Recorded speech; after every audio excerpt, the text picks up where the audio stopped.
Hey guys, a new HotFix patch will be going live early tomorrow morning for PUBG on Xbox, so let's go ahead and go through the patch notes and see what all is included. It starts off by saying today we're sending out a HotFix patch with the primary purpose of improving stability and reducing the number of crashes players experience. A major bug fix is also included in this update, and we will continue to release the update in multiple parts to give our players a better experience as early as possible. It's set to go live on June 20th at 1 a.m. Pacific. Now as far as the patch content, for stability, a memory leak was fixed regarding character renders, increasing efficiency of the process and reducing crashes. This will help with reducing crashes when playing for a long duration. So this has been one of those things that has shown up on the patch notes multiple times where they tell us that it's a known issue, that if you play for 2 or 3 hours or longer, then you should probably reset your game so that you can avoid crashes if possible.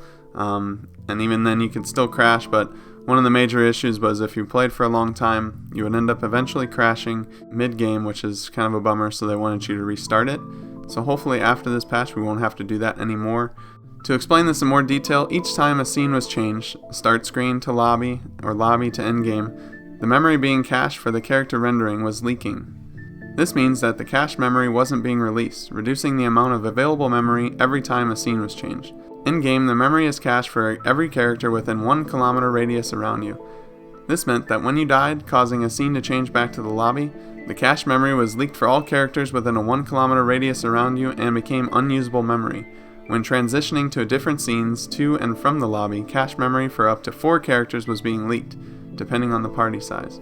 So I can see this being especially terrible if you do hot drops, so if you're always dropping school or hacienda, you'll probably crash more often because of how many players are actually in that area. So hopefully this is being resolved. So they go on to explain.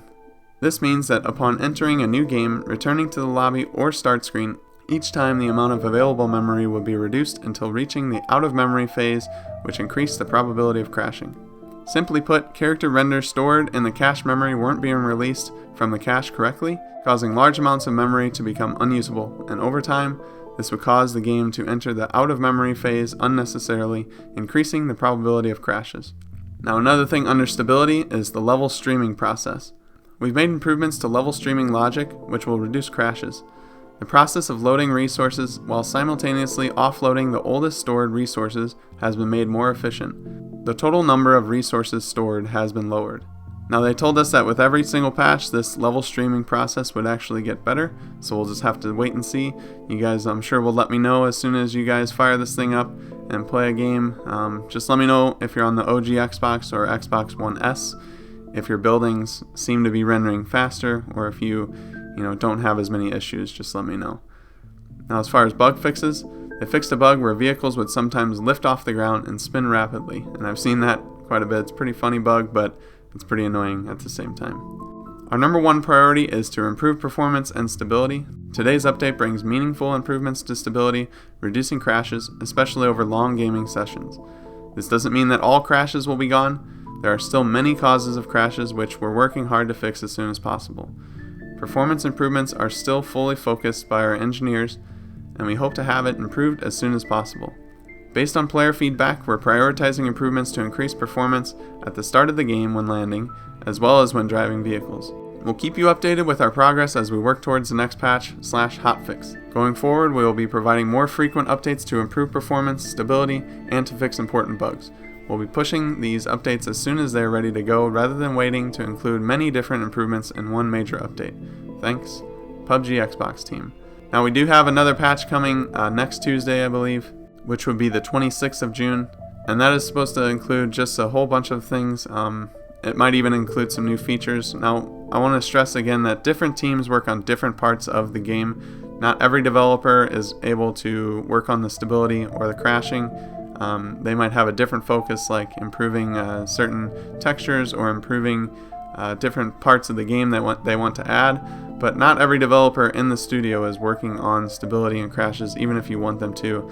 There's a saying that's there's too many chefs in the kitchen, and that can be definitely true for a development project.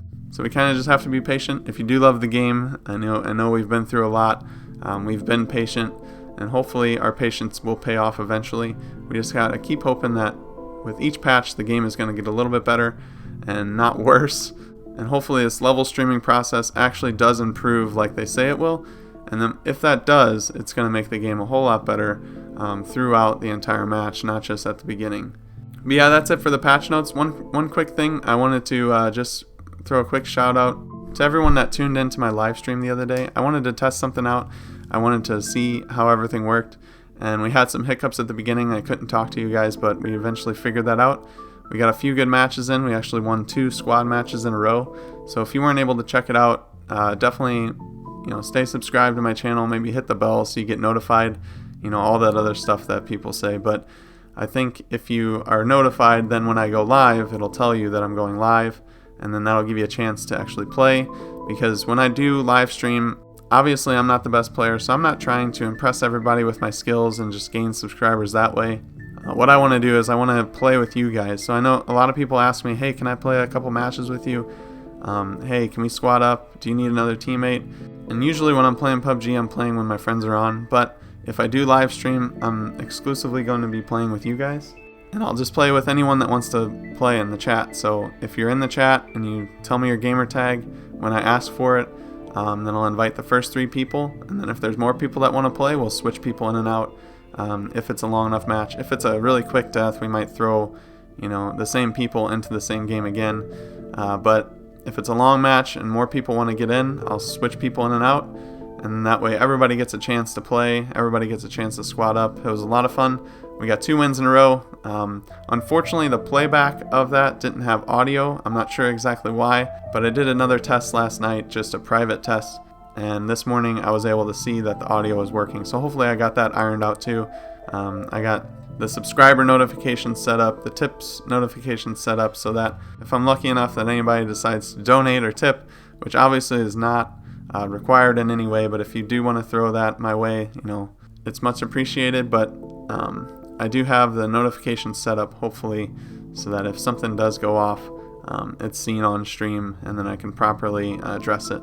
If you liked the video, if you found it useful, definitely give it a like and subscribe to stay up to date on everything PUBG Xbox. I hope you guys have a good rest of your day, but until next time, I'll see you later.